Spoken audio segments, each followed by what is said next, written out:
Hello students, today we are going to study about the rank of a matrix. Basics हमें clear है matrices के क्योंकि हमने 12th standard में किए हुए हैं. तो यहाँ पर हम जैसे आर्टिकल 1 है हमारा, तो लेट्स स्टार्ट. फर्स्ट आर्टिकल ये जस्ट एक रिवीजन है जो आपके बेसिक्स का है, जिसमें हमें पता है first sub matrix of a given matrix capital A is either the matrix A itself और matrix obtained from A after deleting some rows columns और बोथ. ठीक है, समझ में आ गया होगा आपको कि सब मैट्रिक्स क्या होती हैं किसी भी मैट्रिक्स कैपिटल ए की.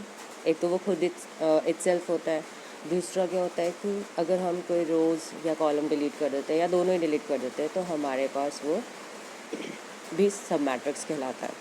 दूसरा है point, the determinant of an R-rowed square matrix submatrix of a matrix capital A is called minor of order R of capital A. इस बात समझ में आ गई होगी कि जो आपके पास स्क्वायर सब मैट्रिक्स नया बन रहा है जो डिटर्मिनेंट है, ठीक है, तो वो माइनर कैसे होगा अगर वो आर रो स्क्वायर सब मैट्रिक्स होगा. ठीक है, और ये ऑर्डर आर कहते हैं उसका, है ना, जो आपके पास डिटर्मिनेंट आर रो सब मैट्रिक्स है किसी भी मैट्रिक्स ए का.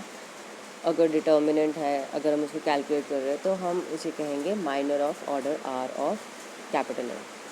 थर्ड पॉइंट है if every R rowed minor of capital A zero. अगर हर एक आर रोड मतलब जैसे 2 रो हो गई या 3 रो हो गई तो आर मतलब इसकी जगह पे आपके पास कोई पॉइंट होगा, तो मैट्रिक्स माइनर जो भी होगा अगर वो ज़ीरो होता है then every minor of order higher than R is also zero, क्योंकि उससे ऊपर वाले भी सारे ज़ीरो ही होंगे, तभी वो आर रोड भी ज़ीरो हो रहा है. ठीक है, अब हम एक rank of a matrix definition बताना चाहते हैं क्योंकि इसमें आपको ये बेसिक्स पता होने चाहिए किसी भी चीज़ के. तो now rank of a matrix. ठीक है, a number R is set to be rank of a non zero matrix capital A. अगर कोई आर नंबर है उसमें से रैंक कब कहेंगे जब वो ये 2 पॉइंट्स सेटिस्फाई करता है.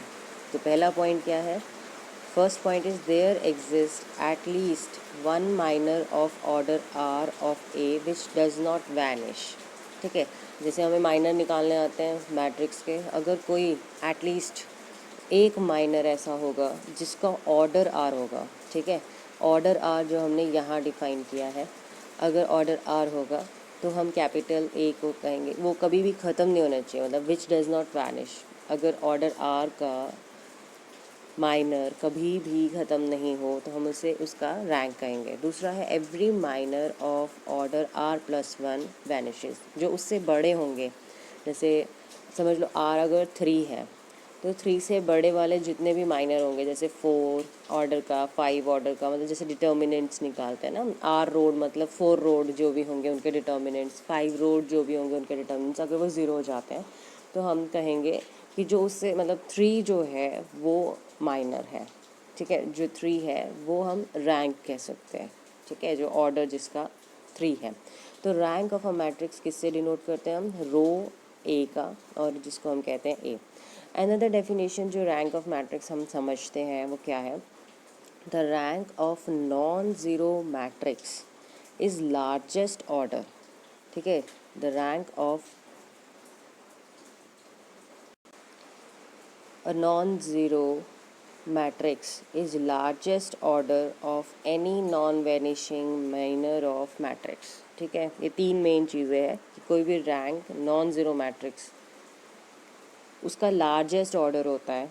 जो भी रैंक होती है किसी मैट्रिक्स की वो उसका लार्जेस्ट ऑर्डर होता है जो कि कभी ख़त्म नहीं होता, non vanishing minor of the matrix. ठीक है, तो from above definition rank of matrix क्या हो गई, rank of a zero matrix is zero. ठीक है, दूसरा है rank of non singular matrix of order N is N. तीसरा है rank of A is less than और equal to R if every minor of order R plus one vanishes. ठीक है, जो माइनर है आर प्लस वन अगर vanish कर जाता है तो हमेशा रैंक ऑफ मैट्रिक्स या तो लेस देन आर होगी या इक्वल टू आर होगी. ठीक है, तो दूसरा है अगर रैंक ऑफ ए जो भी डिटर्मिनेंट आप निकाल रहे हो, rank of A is greater than equal to R है if there is a minor of order R which does not vanish. ठीक है, तभी हम कह सकते हैं कि rank of matrix A is greater than और इक्वल टू आर है. अब इसके ऊपर एक आर्टिकल्स हैं, उनको थोड़ा सा हम स्टडी कर लेते हैं।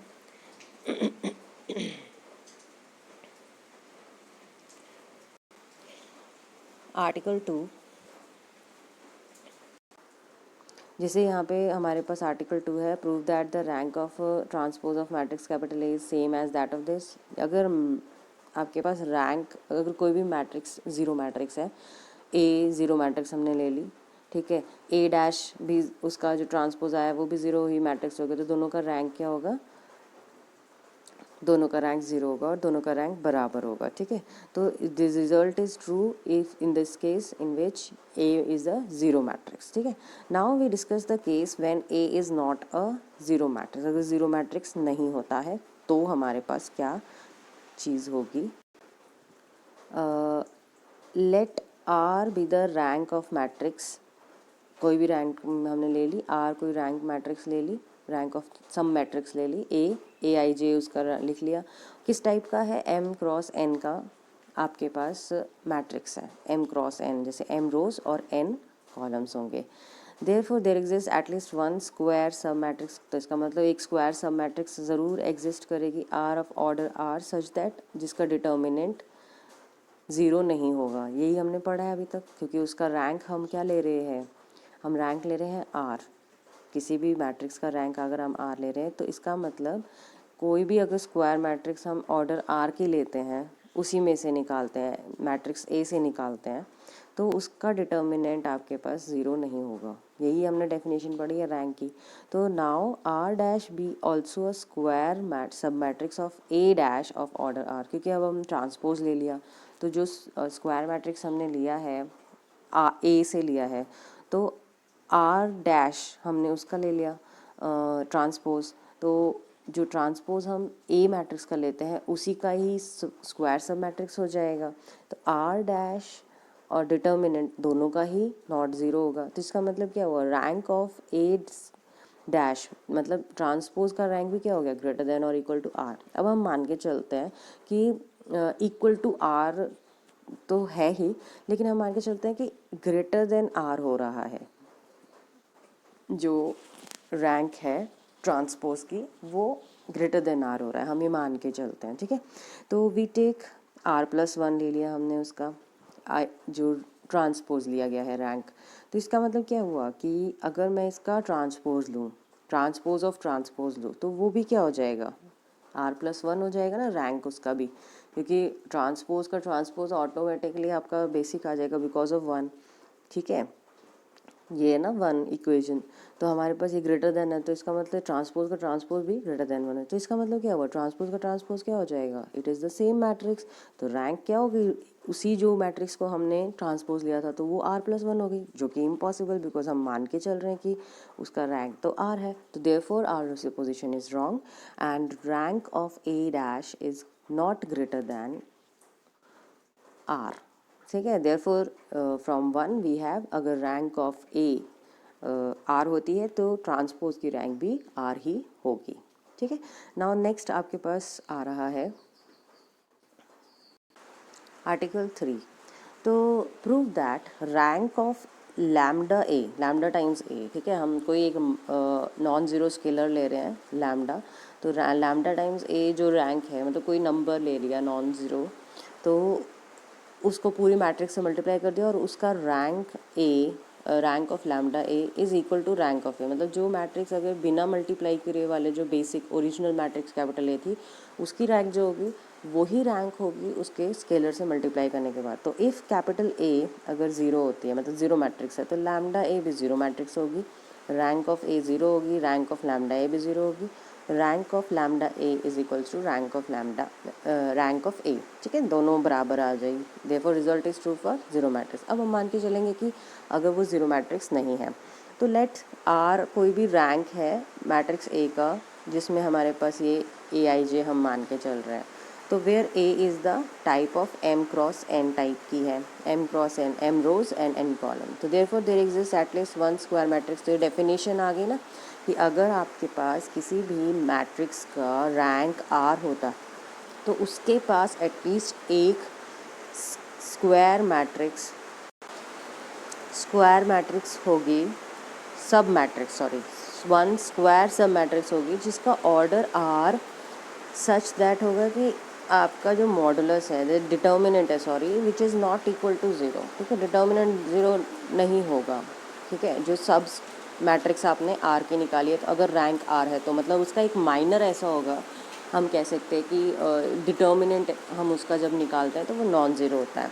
तो now lambda R is a sub square सब matrix of matrix lambda A of order R. ठीक है, तो डिटर्मिनेंट हम निकाल रहे हैं लैम्डा आर, तो इसका मतलब ये क्या होगा, क्योंकि लैम्डा मल्टीप्लाई हो रहा है तो हम लिख सकते हैं lambda times R mod determinant r which is not equal to 0, as lambda is not equal to 0 and determinant of r is not equal to 0, क्योंकि determinant of r is not equal to 0 because r जो है वो है सब matrix capital A का। तो therefore क्या हो रहा है कि rank of lambda A is greater than and equal to R हो रहा है। ठीक है,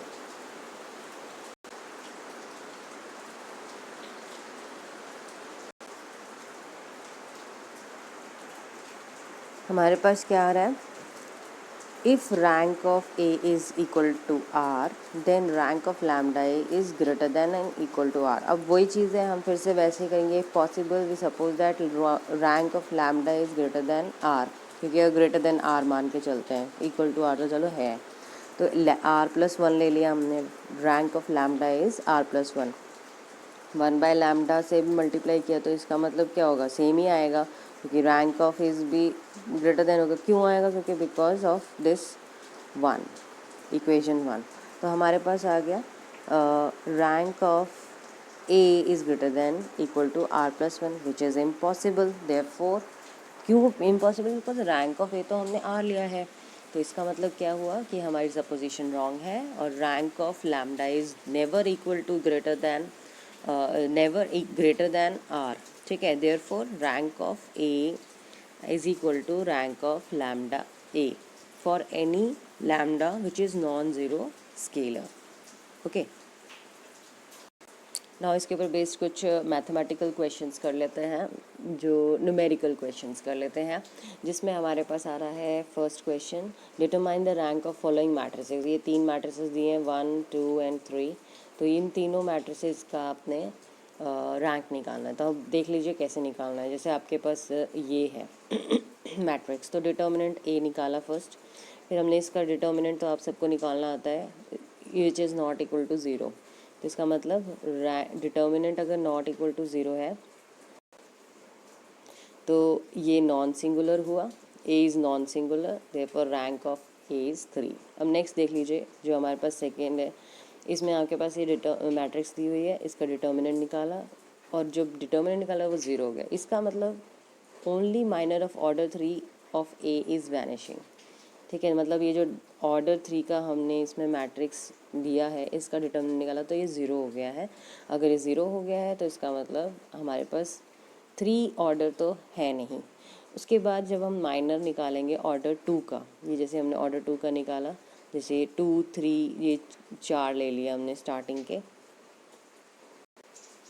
ये 4 जो आपके पास आ रहे हैं 2, 3, 3, 6, ये 4 लिए, इसका डिटर्मिनेंट निकाला तो 3 आ गया। इसका मतलब जो the minor of order 2 of A which does not vanishes, वो वैनिश नहीं कर रहा है, तो रैंक ऑफ ए क्या हो गया, 2 हो गया।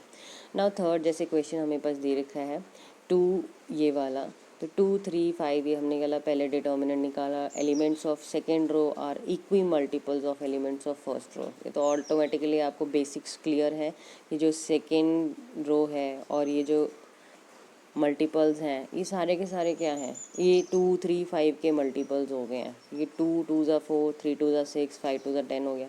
इसी तरीके से -4 से अगर हम फर्स्ट रो को मल्टीप्लाई करें तो -8 आएगा, फिर -12 आएगा, और यहाँ पे इसका -20 आएगा। तो इसका मतलब क्या हो रहा है, second row are equal multiples of first रो।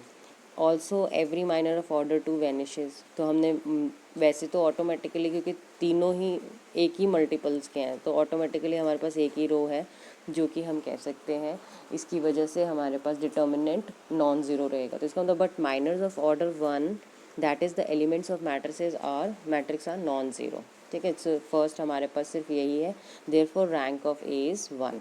हम माइनर्स निकाल लेते हैं, जैसे हमने यहाँ पे निकाला माइनर, वैसे अगर हम यहाँ पे माइनर निकालेंगे तो वो भी ज़ीरो आएगा। 3 का डिटर्मिनेंट भी ज़ीरो आ रहा है, 3 रोज़ का जो हमने मैट्रिक्स लिया है वो भी ज़ीरो आ रहा है। इसका मतलब हमारी रैंक क्या आएगी, 1 आएगी। नाउ नेक्स्ट है example 7 which is what is the rank of matrix ए, हमें बताना है और जस्टिफाई करना है। तो ये हमारे पास कोई मैट्रिक्स है, ठीक है, इसका हमने डिटर्मिनेंट जो स्मॉलेस्ट हम निकाल सकते हैं स्क्वायर मैट्रिक्स का, तो हमारे पास डिटर्मिनेंट आ गया -1 which is not zero. A possess a non zero minor of order 2, तो इसका मतलब रैंक ऑफ ए क्या होगा, ग्रेटर देन और इक्वल टू 2 होता है। A does not possess any minor of 3 जिसका ऑर्डर 3 हो सके, इसका मतलब वो लेस देन और इक्वल टू 2 होगा। तो फ्रॉम 1 एंड 2 हमारे पास आ गया, इट इज़ इक्वल टू 2। इसी तरीके से ये क्वेश्चन भी आप कर लेंगे आराम से। नेक्स्ट है आपके पास एग्जाम्पल 9, ये भी आपने कर लेना है, ऑटोमेटिकली दिख जाएगा आपको ये कैसे करना है। प्रैक्टिस करो, मैट्रिसेस निकालो जितने भी हैं, डिटर्मिनेंट्स निकालो, डिटर्मिनेंट से भी रैंक हमें पता चल जाती है। नेक्स्ट हमारे पास इम्पॉर्टेंट क्वेश्चन आ रहा है,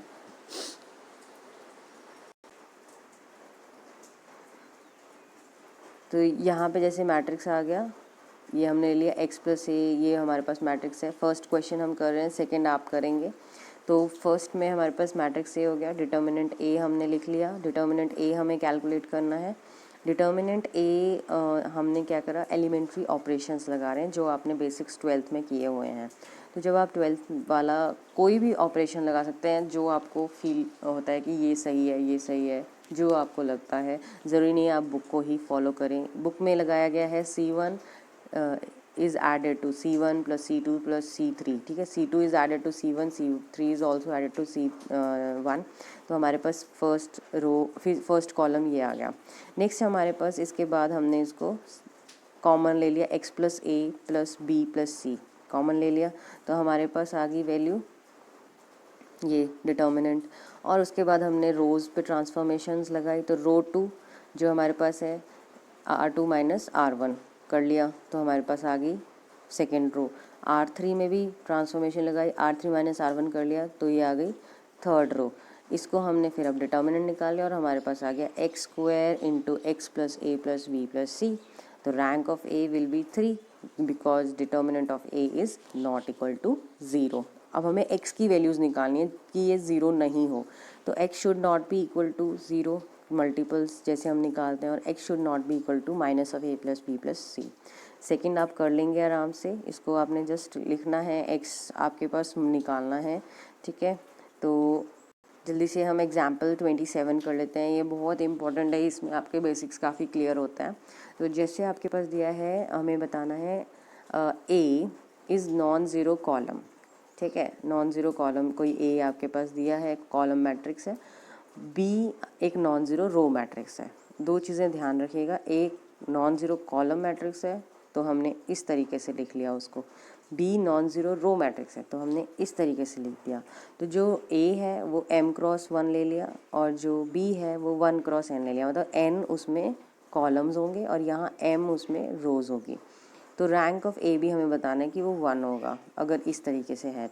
तो बी 2 नॉन ज़ीरो कॉलम होगा, तो अब ए बी को मल्टीप्लाई करेंगे तो आपको पता होना चाहिए m×n किस तरीके से होता है, ठीक है। अब ये ध्यान दीजिएगा, since A and B are non zero matrices, A और बी दोनों नॉन ज़ीरो मैट्रिसेस हैं, ठीक है, ये हमें दिया हुआ है, ये जो लिखा है यहाँ पे।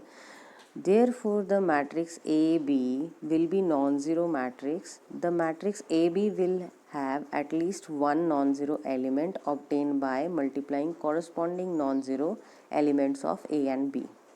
ठीक है, अभी ध्यान दीजिए कि आपके पास जैसे ये वैल्यू आ रही है, the matrix A B will have at least one non zero element, तो हो गई जो मल्टीप्लाई करेंगे, जैसे नॉन ज़ीरो है तो एक नॉन ज़ीरो तो आएगा ही आएगा। अब समझ लीजिए, सिंस ऑल द डिटर्मिनेंट्स, अभी साइड में जो एक्सप्लेनेशन लिखे, since all the determinants of 2×2 matrix, जैसे 2×2 मैट्रिक्स लेते हैं, माइनर होते हैं, तो ए बी का 0 आता है, जैसे समझ लो, तो rank of A B is not equal to 2, ठीक है। And since every matrix A and B have one non zero entry, दोनों के पास एक नॉन ज़ीरो एंट्री तो है ही, तो आपस में जब मल्टीप्लाई होगा तो एक ऐसा ज़रूर एलिमेंट आएगा जिसमें वो आपस में मल्टीप्लाई होगा। जैसे समझ लो आपके पास ए में कोई नॉन ज़ीरो एलिमेंट 2 है और बी में कोई नॉन ज़ीरो एलिमेंट 3 है।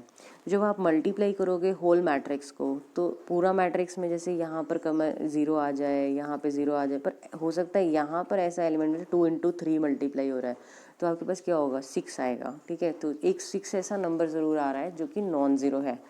ठीक है, अगर बाकी सारे भी ज़ीरो होते हैं तो इसका मतलब रैंक क्या हो रही है, एक भी नॉन ज़ीरो एलिमेंट अगर आपको मिल जाता है तो वो आपकी रैंक में कंसीडर होता है, और वो आपके पास क्या होगा, the all two rowed minors of A vanish and but A is non zero matrix, hence rank of A B is 1। ठीक है, इसको आप पहले मैथमेटिकली लिख के देखना तो आपको और ज़्यादा क्लियर होगा कि ये कैसे है। ठीक है,